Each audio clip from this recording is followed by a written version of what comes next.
4ನೇ ದಿನಕ್ಕೆ ಕಾಲಿಟ್ಟ ಕಾಂಗ್ರೆಸ್ ಶಾಸಕರ ದೆಹಲಿ ಯಾತ್ರೆ ಕಳೆದ ಭಾನುವಾರದಿಂದಲೂ ದೆಹಲಿಯಲ್ಲೇ ವಾಸ್ತವ್ಯವನ್ನ ಹೂಡಿದ್ದಾರೆ. ಸಂಪುಟ ಪುನರಚನೆಗೆ ಪಟ್ಟು ಹಿಡಿಕೊಂಡು ದೆಹಲಿಯಲ್ಲೇ ಬಿಟ್ಟಿದ್ದಾರೆ. ನೀವು ರಾಜ್ಯದಲ್ಲಿ ನಾಯಕತ್ವ ಬದಲಾವಣೆ ಮಾಡ್ತಿರೋದು ನಮ್ಗೆ ಗೊತ್ತಿಲ್ಲ. ಲೀಡರ್ಶಿಪ್ ಏನ್ ಬೇಕಾರಾಗಲಿ, ರಾಜ್ಯ ಸರ್ಕಾರಕ್ಕೆ 3 ವರ್ಷ ತುಂಬ್ತಾ ಇದೆ. ಕ್ಯಾಬಿನೆಟ್ ರೀಶಫಲ್ ಮಾಡಿ, ಪುನರ್ರಚನೆ ಮಾಡಿ. ಹೊಸಬ್ರಿಗೆ ಅವಕಾಶ ಕೊಡ್ತಿರೋ, ಹಳಬ್ರಿಗೆ ಅವಕಾಶ ಕೊಡ್ತಿರೋ, 4-5 ಬಾರಿ ಗೆದ್ದವ್ರಿಗೆ ಅವಕಾಶ ಕೊಡ್ತಿರೋ, ಬಟ್ ನಮಗೆ ಅವಕಾಶ ಕೊಡಿ ಅಂತ ಸುಮಾರು 30ಕ್ಕೂ ಅಧಿಕ ಶಾಸಕರು ಸಚಿವ ಸಂಪುಟಕ್ಕೆ ಸೇರ್ಪಡೆಯಾಗುವಂತ ಆಸೆ ಅಭಿಲಾಷೆಯನ್ನು ಹೊಂದಿರೋ ಅಂಥವರು ದೆಹಲಿಯಲ್ಲೇ ಬಿಟ್ಟಿದ್ದಾರೆ. ಎಐಸಿಸಿ ಅಧ್ಯಕ್ಷ ಮಲ್ಲಿಕಾರ್ಜುನ್ ಖರ್ಗೆ ಅವರನ್ನ ಕೂಡ ಭೇಟಿ ಮಾಡಿದ್ದಾರೆ, ಒತ್ತಾಯಿಸ್ತಾ ಇದ್ದಾರೆ. ರಾಹುಲ್ ಗಾಂಧಿ, ಕೆ.ಸಿ. ವೇಣುಗೋಪಾಲ್ ಭೇಟಿಗೂ ಕೂಡ ಪ್ಲಾನ್ನ ಮಾಡ್ಕೊಳ್ತಾ ಇದ್ದಾರೆ. ನಾಯಕರ ಭೇಟಿಗೆ ಸಮಯಾವಕಾಶವನ್ನು ಕೇಳ್ತಾ ಇದ್ದಾರೆ ಶಾಸಕರುಗಳು. ಎಐಸಿಸಿ ನಾಯಕರ ಭೇಟಿಗಾಗಿ ದೆಹಲಿಯಲ್ಲೇ ವಾಸ್ತವ್ಯವನ್ನು ಹೂಡಿದ್ದಾರೆ.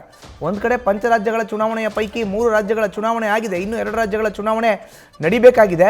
ಬಟ್ ಅದರ ಮಧ್ಯದಲ್ಲೇ ಅರ್ಧದಲ್ಲೇ ಈಗ ನೇರವಾಗಿ ರಾಜ್ಯದ ಕಾಂಗ್ರೆಸ್ನ ಶಾಸಕರು ಸಚಿವ ಸಂಪುಟಕ್ಕೆ ಸೇರುವಂಥ ಆಸೆ ಅಭಿಲಾಷೆಯನ್ನು ಹೊಂದಿರುವಂಥವರು ದೆಹಲಿಯಲ್ಲೇ ಬಿಟ್ಟಿದ್ದಾರೆ.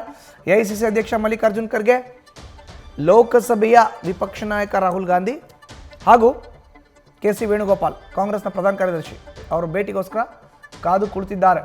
ದೆಹಲಿಯಲ್ಲೇ ಬಿಟ್ಟಿದ್ದಾರೆ. 30ಕ್ಕೂ ಹೆಚ್ಚು ಶಾಸಕರು ನಮ್ಮನ್ನು ಕ್ಯಾಬಿನೆಟ್ಗೆ ತಗೊಳ್ಳಿ, ಕ್ಯಾಬಿನೆಟ್ ರೀಶಫಲ್ ಮಾಡಿ, ಸರ್ಕಾರ ಬಂದು 3 ವರ್ಷ ಆಗ್ತಾ ಇದೆ ಅನ್ನೋದು ಅವರ ಮಾತು.